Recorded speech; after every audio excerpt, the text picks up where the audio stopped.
আসসালামু আলাইকুম সবাইকে। ১৮তম শিক্ষক নিবন্ধন পরীক্ষার জন্য বাংলা ব্যাকরণের উপর বিগত সালের প্রশ্ন অবলম্বনে স্পেশাল ডাইজেস্টের আয়োজন থাকছে আপনাদের জন্য।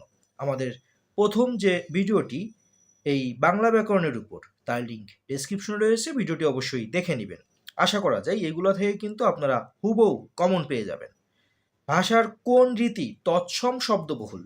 সাধু রীতি সর্বদাই তৎসম শব্দবহুল হয়ে থাকে। কলম শব্দটি কোন ভাষা থেকে গৃহীত হয়েছে? আরবি ভাষা থেকে।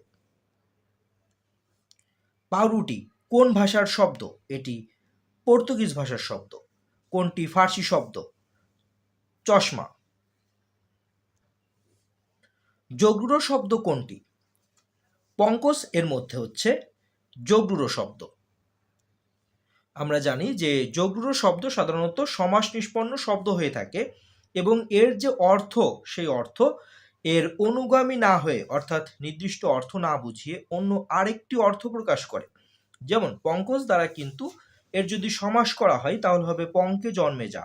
এমন কিন্তু শৈবাল, শালুক, পদ্মফুল প্রভৃতি উদ্ভিদকেই বোঝানো হয়, কিন্তু সেটিকে না বুঝিয়ে এখানে পঙ্কজ দ্বারা একটিমাত্রই ফুল, সেটি পদ্মফুলকে বোঝাচ্ছে, যে কারণে এ জাতীয় সকল শব্দই কিন্তু যোগরূঢ় হয়ে যাবে।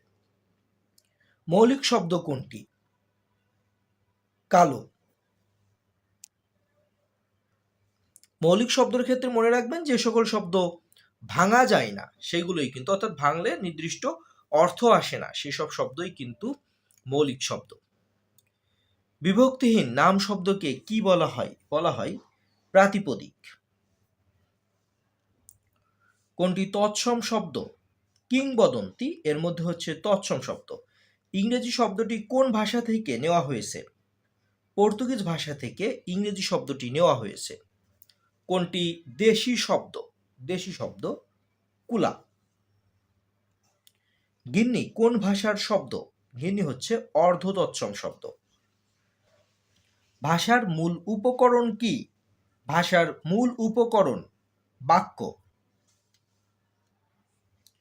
এখানে একটু মনে রাখবেন, ভাষার মূল উপকরণ যদি বলা হয়ে থাকে সেক্ষেত্রে কিন্তু আমাদের অবশ্যই বাক্যকে বলতে হবে, অর্থাৎ ভাষার মূল উপকরণ হচ্ছে বাক্য। কিন্তু যদি উপাদানের কথা বলা হয়, ভাষা হোক, বাক্য হোক কিংবা শব্দ হোক, এর যদি মূল উপাদানের কথা বলা হয় সেক্ষেত্রে কিন্তু অবশ্যই ধ্বনি আসবে।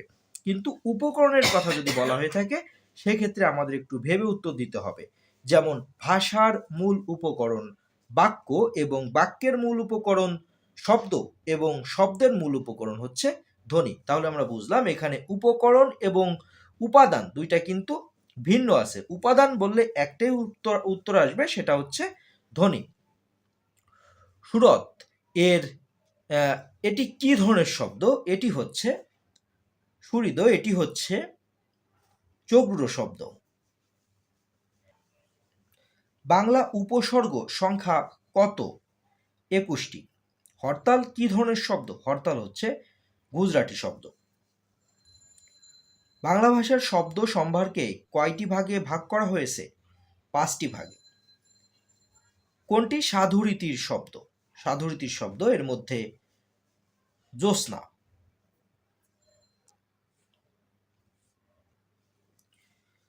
নিত্য স্ত্রীবাচক শব্দ নিচের কোনটি? এখানে সঠিক উত্তরটি হবে সৎমা। আমরা জানি যে সকল স্ত্রীবাচক শব্দের কোনো পুরুষবাচক শব্দ নেই তাকেই কিন্তু বলা হয় নিত্য স্ত্রীবাচক শব্দ। এক্ষেত্রে সৎমা, যার কোনো পুরুষবাচক শব্দ নেই, এজন্য এটি হবে নিত্য স্ত্রীবাচক শব্দ। রজক এর স্ত্রীবাচক শব্দ নিচের কোনটি হবে? এখানে দুইটা সঠিক উত্তর হবে, একটি রজকী এবং অন্যটি হবে রজকিনী। যেটি হোক এটি কিন্তু দাগাতে পারেন। নিচের কোনটি তৎসম শব্দ? তৎসম শব্দ সন্ধ্যা। পেয়ারা কোন ভাষা থেকে আগত শব্দ? পর্তুগিজ ভাষা থেকে। কোনটি দেশি শব্দের উদাহরণ? গঞ্জ। নাটিকা কোন অর্থে স্ত্রীবাচক শব্দ? ক্ষুদ্রার্থে। নিচের কোন শব্দটি প্রাতিপদিক? লাঙল। প্রাতিপদিকের ক্ষেত্রে মনে রাখবেন বিভক্তিহীন নাম শব্দকেই প্রাতিপদিক বলা হয় এবং লাঙল হচ্ছে একটি নাম শব্দ এবং এর সাথে কিন্তু কোনো বিভক্তি যুক্ত নেই, এজন্যই এটি হবে প্রাতিপদিক। কোনটি আগে স্ত্রীবাচক শব্দযোগে লিঙ্গান্তর করতে হয়? কবি। আমরা যদি এর সাথে স্ত্রীবাচক শব্দ আগে মহিলা যোগ করি তাহলেই এটি স্ত্রীবাচকে পরিবর্তন করা যাবে। নিচের কোনটি ঘোষ অল্পপ্রাণ বর্ণ? ঘোষ অল্পপ্রাণ বর্ণ ড। মহকুমা শব্দটি কোন ভাষা থেকে এসেছে? আরবি ভাষা। অর্থ অনুসারে হরিণ কোন ধরনের শব্দ? হরিণ হচ্ছে রুড়ি শব্দ। নিচের কোন শব্দটির পুরুষবাচক শব্দ নেই? ডাইনি। মৌলিক শব্দ নিচের কোনটি যাকে ভাঙা যায় না এমন শব্দই মৌলিক শব্দ? আকাশ। সুখ শব্দের স্ত্রীবাচক শব্দ নিচের কোনটি? শাড়ি। আনারস শব্দটি কোন ভাষার শব্দ? এটি পর্তুগিজ ভাষার শব্দ। নিচের কোনটি নিত্য স্ত্রীবাচক শব্দ? নিত্য স্ত্রীবাচক শব্দ অর্থাৎ যার কোনো পুরুষবাচক রূপ নেই, সেটি হবে ডাইনি। বিশেষ নিয়মে গঠিত স্ত্রীবাচক শব্দ নিচের কোনটি? নর, নারী। কিছু কিছু স্ত্রীবাচক পুরুষবাচক যে শব্দ রয়েছে এগুলা কিন্তু বিশেষ নিয়মে কিছু কিছু হয়ে থাকে।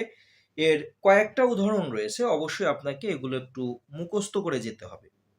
নিচের কোনটি নিত্য স্ত্রীবাচক শব্দ? এও। চশমা কোন ভাষার শব্দ? ফার্সি ভাষা। ভাষার কোন রীতি তদ্ভব শব্দবহুল? তদ্ভব শব্দ সাধারণত বেশি দেখা যায় চলিত ভাষাতে। কোনটি স্ত্রীলিঙ্গ ভিন্ন শব্দ? বিদ্বান। কোনটি শুধুমাত্র স্ত্রীবাচক হয়? সৎমা, যে কারণে এটি কিন্তু নিত্য স্ত্রীবাচক। আমি শব্দটি কোন লিঙ্গ? এটি উভয় লিঙ্গ। পেয়ারা কোন ভাষা থেকে আগত শব্দ? পর্তুগিজ ভাষা থেকে। গিন্নি কেষ্ট শব্দ কোন ধরনের শব্দ? এই দুইটাই অর্ধতৎসম শব্দ। কোনটি তদ্ভব শব্দের উদাহরণ? তদ্ভব শব্দ সাধারণত চলিত ভাষায় বেশি ব্যবহার করা হয় এবং এটি হবে পাতা। নিচের কোনটি নিত্য স্ত্রীবাচক শব্দ? সতীন। নিচের কোনটি মিশ্র শব্দ? হাট, বাজার। এখানে আরেকটিও সঠিক উত্তর, সেটি হচ্ছে শাকসবজি। এটি মিশ্র শব্দ, কারণ হচ্ছে হাট, এখানে যে হাট আছে এটি হচ্ছে বাংলা শব্দ এবং বাজার হচ্ছে ফার্সি শব্দ। অন্যদিকে শাক হচ্ছে তৎসম শব্দ এবং সবজি হচ্ছে ফার্সি শব্দ। যে কারণেই যেহেতু উভয় ভাষা জড়িত, এখানে উভয় শব্দ ভাষা থেকে এই শব্দ দুইটা আসছে, এজন্য এগুলাই হবে মিশ্র শব্দ। কোনটি অর্ধতৎসম শব্দের উদাহরণ? কুৎসিত। বারান্দা কোন ভাষা থেকে আগত? বারান্দা শব্দটি পর্তুগিজ ভাষা থেকে আগত। কোন ধরনের শব্দে কখনোই মূর্ধন্য হবে না? বিদেশি শব্দে কিন্তু কখনোই মূর্ধন্য হবে না।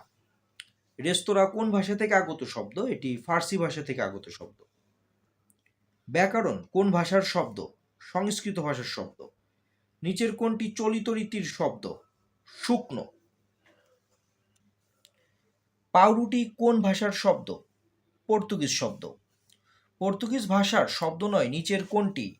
চাহিদা পর্তুগিজ ভাষার শব্দ নয়।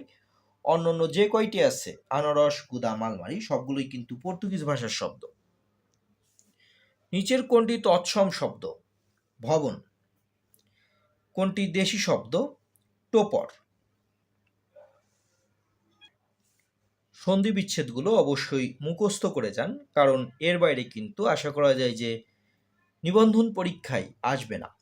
চতুষ্পদ শব্দের সন্ধি বিচ্ছেদ নিচের কোনটি হবে? চতু প্লাস পদ।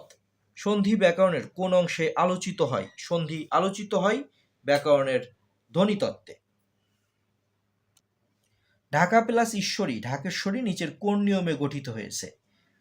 অ প্লাস দীর্ঘিকার মিলে একার, এই নিয়মে। নিচের কোনটি ব্যঞ্জন সন্ধির উদাহরণ? ব্যঞ্জন সন্ধির উদাহরণ সংবাদ। নিরোগ শব্দের সন্ধি বিচ্ছেদ কোনটি হবে? নি প্লাস রোগ। রত্ন এর থেকে আসছে রতন, এটি হওয়ার সন্ধিসূত্র কি হবে? এখানে ষড়ভক্তি ঘটছে। দুর্যোগ এর সন্ধি বিচ্ছেদ কোনটি হবে? দু প্লাস যোগ। ষষ্ঠ এর সন্ধি বিচ্ছেদ কোনটি হবে? শস প্লাস থ। কাত প্লাস না, এটি কোন ধরনের সন্ধি? ব্যঞ্জন সন্ধি। উদ প্লাস শ্বাস, এটি কোন ধরনের সন্ধি? ব্যঞ্জন সন্ধি। প্রত্যাবর্তন শব্দের সন্ধি বিচ্ছেদ নিচের কোনটি হবে? প্রতি প্লাস আবর্তন। সন্ধির প্রধান সুবিধা কি হবে? উচ্চারণের সুবিধা।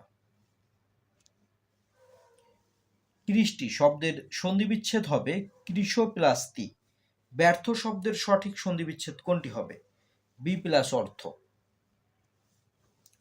তুলক শব্দের সঠিক সন্ধি বিচ্ছেদ নিচের কোনটি? দ্বীপ প্লাস লোক।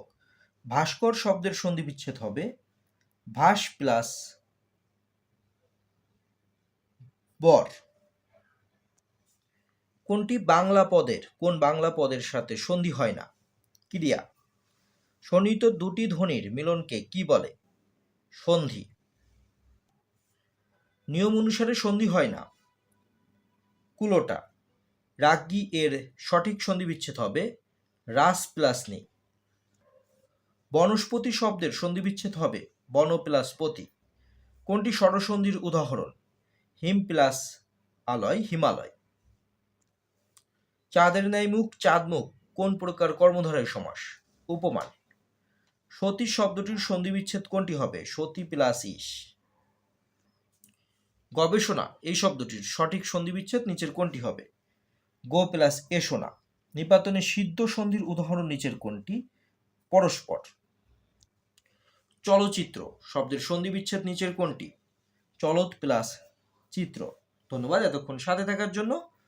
নিবন্ধনের জন্য গুরুত্বপূর্ণ আয়োজন পেতে অবশ্যই আমাদের সঙ্গে থাকবেন এবং কোনো তথ্য সম্পর্কে মতামত থাকলে অবশ্যই কমেন্ট করে জানাবেন।